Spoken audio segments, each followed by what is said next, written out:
I'm a veteran who swore an oath to defend the Constitution. I served overseas to keep Americans safe, and I never imagined I'd see troops patrolling our streets. Yet here we are. President Trump, the very guy who swore an oath to those same ideals, has federalized Washington, D.C.'s police force and sent National Guard troops into our streets. Again. Let's not forget, some troops are still in LA, months after the protests ended. He calls this a crackdown on crime, but I call it what it is: an abuse of power, a political stunt, and a slap in the face to everyone who actually fought for American freedom. This isn't about protecting the public. It's a power grab masquerading as law and order. Trump stood at the White House and proclaimed that this is Liberation Day in D.C. and we're going to take our capital back. Liberation from what, exactly? D.C. isn't a city under siege. At least it wasn't until he decided to flood it with 800 National Guard troops. The president declared a crime emergency, painting a nightmarish picture straight out of a Mad Max hellscape of a city out of control with violence and homelessness. His deputy chief of staff even claimed D.C. was more violent than Baghdad, a comparison so absurd it would be laughable if the situation wasn't so serious.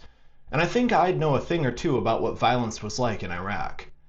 So on August 11th, 2025, Trump invoked an obscure clause of D.C.'s Home Rule Act to seize control of their Metropolitan Police Department and to put his Attorney General, Pam Bondi, in charge. At the same time, he's sending the D.C. National Guard flowing into the streets of Washington under orders from his defense secretary. He says you'll have more police and you'll be happy because you'll be safe. That's what Trump promised Washingtonians, as if rolling tanks through their neighborhoods is supposed to put a smile on their faces. Bondi trumpeted this. Crime in D.C. is ending today, like some sort of comic book sheriff banishing evil with the stroke of a pen.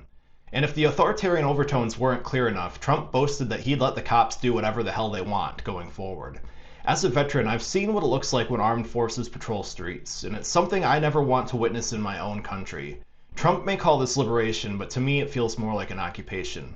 Let's get one thing straight. There is no crime emergency in D.C. Trump's claims about a city under siege are flat-out lies, unsupported by any data. In fact, official crime statistics tell us the opposite story. According to D.C.'s own Metropolitan Police data, and even the U.S. Department of Justice, Trump's Department of Justice, violent crime in Washington has reached a 30-year low in 2024. You heard that right, the lowest in 3 decades. And it's not like 2025 suddenly exploded into chaos either. Violent crime is down another 26% so far this year compared to last. Murders, robberies, assaults, all of it's plummeted. One DOJ report detailed that compared to 2023, homicides are down 32, robberies are down 39, and assaults with a deadly weapon decreased 27%. Those are massive improvements. They're hardly the signs of a city that's overrun by crime. DC's Mayor Muriel Bowser has flatly refused Trump's fear-mongering. She says we're not experiencing a crime spike. She called the White House's war zone rhetoric hyperbolic and false, noting that comparing the nation's capital to a battlefield or a war-torn country is ridiculous. And she's right. The only thing spiking in D.C. is political theater. Trump cherry-picked a few tragic incidents, like a recent high-profile carjacking attempt by teenagers to stir up outrage. Yeah, that attack was awful. But one shocking crime does not reflect an overall trend, especially when overall crime has been dropping. As Delegate Eleanor Holmes Norton put it, the numbers do not support Trump's pretext of a crime surge. The administration is misleadingly citing years-old statistics to justify this takeover. In other words, they're lying to our faces, using outdated or isolated figures to sell an emergency that isn't real.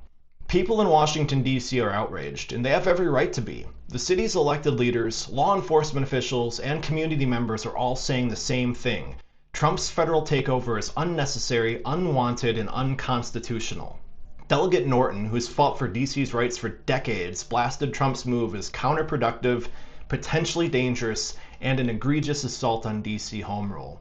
She said it's a historic assault on our right to govern ourselves. It's the first time in history a president has ever outright federalized D.C.'s police force. D.C.'s own Attorney General Brian Schwalb didn't mince words either. He called the administration's actions unprecedented, unnecessary, and unlawful. He flat out stated that there's no crime emergency in the District of Columbia, and he cited those same hard numbers I just did.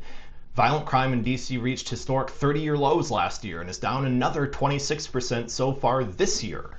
And it's not just officials. Civil rights advocates and regular citizens are alarmed. The ACLU's director, Monica Hopkins, warned that Trump is micromanaging D.C. to serve a political agenda of overreaching federal control, even though crime is significantly down and doesn't rise to the level of an emergency.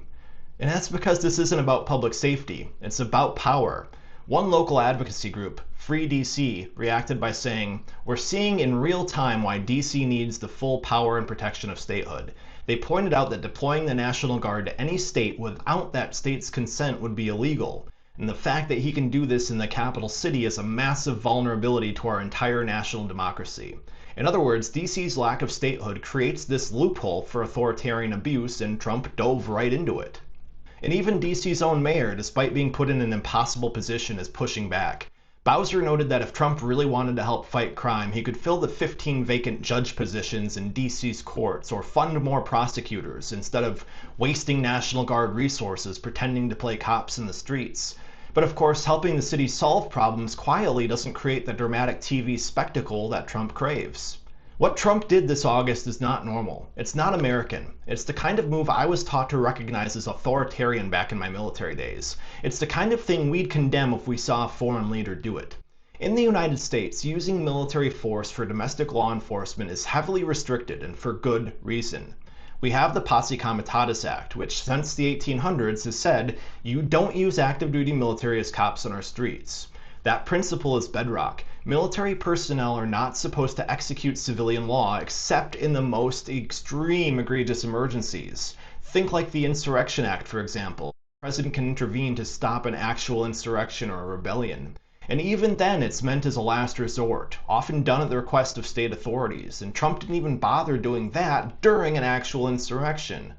And legally, Trump's move raises serious constitutional questions. DC's Home Rule Act lets him take over the MPD for a short period under emergency conditions, but Congress is supposed to have a say if it goes beyond 48 hours or past 30 days. Will Congress step up, or will the Republican-controlled House give Trump a blank check to do whatever he wants indefinitely? The Trump administration is pushing a dubious legal theory, the so-called protective power doctrine, to justify these deployments.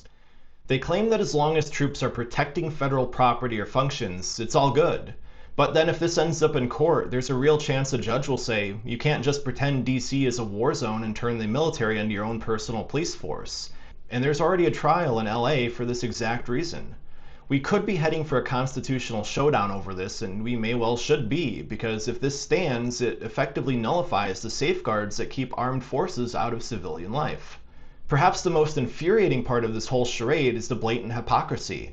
Trump loves to play strongman now, talking tough about ruthlessly killing or hurting innocent people, and vowing that the days of this and that are over.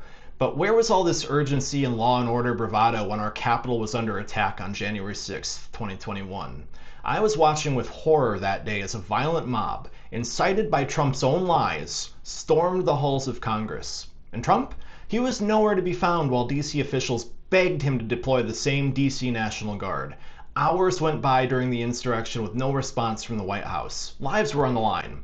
The very seat of our democracy was under siege, and Trump sat on his hands. Congresswoman Norton put it bluntly, Trump is calling the DC National Guard in on the pretext of a surge in crime that the numbers do not support, while he was nowhere to be found for hours on January 6, 2021. And let's not forget that crowd was trying to kill his vice president. So fast forward to today, that very same man who wouldn't lift a finger to stop an actual violent insurrection is now playing savior in a city that doesn't want or need his saving. Do you think it's a coincidence that he's singling out cities led by his political opponents, often with black and brown populations? He explicitly warned that New York, Chicago, Los Angeles, even Baltimore and Oakland should be ready because he's coming for them next if they don't learn their lesson. These are all Democratic-run cities, many majority-minority, and as the ACLU noted, Trump's foreshadowed that if his heavy-handed tactics work in DC, he's going to roll them out to other brown and black cities across the country. Trump's crackdown plays into a broader myth about crime in America, a myth that far too many of us have been led to believe. It's the idea that we're living through some sort of unprecedented crime wave, that our cities are hellholes of violence and disorder. But here's the truth. crime rates in the US today are dramatically lower than they were 30 years ago. I know that might shock people who have been inundated with panic on their news and echo chambers, but the data is crystal clear. Since the early 1990s, when crime in America hit a peak, violent crime has plummeted by roughly half. FBI data shows the violent crime rate fell 49% from 93 to 2022. The Bureau of Justice Statistics, part of Trump's own DOJ, shows an even bigger drop, a 71% decline in violent victimization rates over a similar period. Property crime? It's down, over 50 to 60% as well since the 1990s. By many measures, the US is safer now than it was when I was young. And yet the public's fear of crime doesn't reflect this reality. In fact, it's kind of inverse. Americans tend to believe that crime is up, even when official data shows it's down. Year after year, surveys find that most Americans think crime is getting worse nationally. For example, in 23 of 27 Gallup polls since 1993, at least 60% of Americans said there was more crime nationwide than the year before, even during periods when crime was steadily falling. Just last year, Gallup recorded a new high of 63% of Americans calling the national crime problem extreme or very serious, and 77% said they believe there's more crime in the US than a year ago.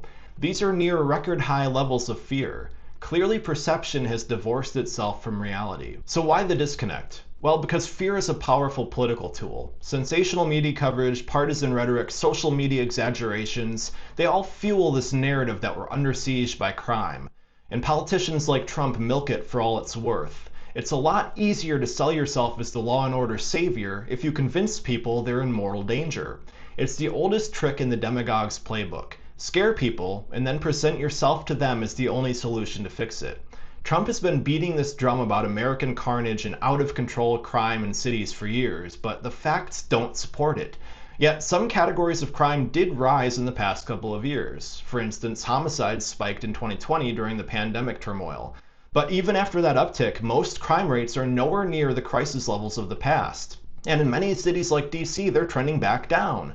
But by exploiting the gap between perception and reality, Trump is effectively governing by fear, and that should anger every American who cares about the truth. We can't sugarcoat this. Trump's DC power grab is a direct attack on democratic governance. Washington, D.C. may not be a state, but its residents are 700,000 American citizens. More people than in some states. They pay federal taxes, and their citizens have fought in wars. They deserve the same right to self-governance as any other state. Instead, they're being used as a test case for authoritarian tactics.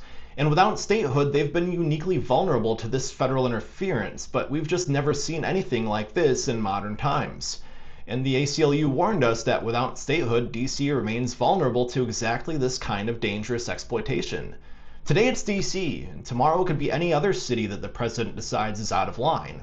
This abuse of emergency powers, this mentality that the president can send troops wherever he wants, whenever he wants, for whatever reason he wants, is a threat to our nation's democracy.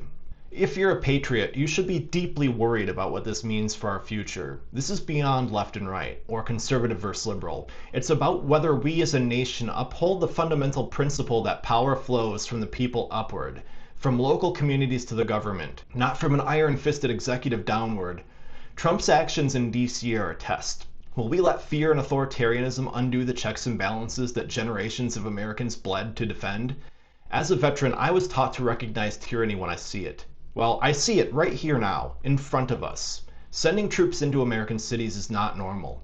It's not acceptable. If you feel the same, here are some things you can do. First, reach out to your representatives in Congress to tell them that you oppose the National Guard being deployed to DC. Pressure them to oppose this abuse of power and vote to end this occupation. I'll put the website on the screen where you can look up the email and phone numbers of your representatives. Second, if you live in or visit DC or LA, document everything with pictures and video. All of it, everything that's happening. Post it on social media and share it with everyone you know. This isn't a partisan issue. This is an American issue, and we need to reach people from across the aisle. Third, there are organizations like the ACLU who are opposing these overreaches of power in the courts. Find out how you can support them and organizations like them. Trump wants to be seen as the hero riding in to save the day, but I'll tell you who the real heroes are. The people in Washington, D.C. and across this country who stand up and say, no, we will not let you trample our rights and our democracy.